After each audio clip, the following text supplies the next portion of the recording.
So today we're going to be looking at the Parrot mini drone range. We've got the Jumping Max, that's about £100. The Swing, which is a plane come quadcopter, and then the Spider, which is the mini one. Now they're all built pretty well, if I'm honest with you. The Swing's really light and nearly blew away, but we'll be looking for some good results with that. The Spider is predominantly for an indoor use, and we're not quite sure what the Max does yet, but we'll find out. We'll have a bit of fun. So they're all priced under £100.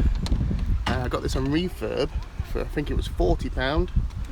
This you can get off Amazon for £90, and these are on Amazon for about £80.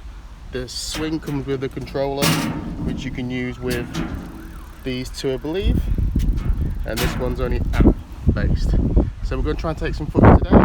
It may not be very good, but we'll try, using the combination of my phone and a camera and a 7-year-old cameraman. Here we go.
Yeah.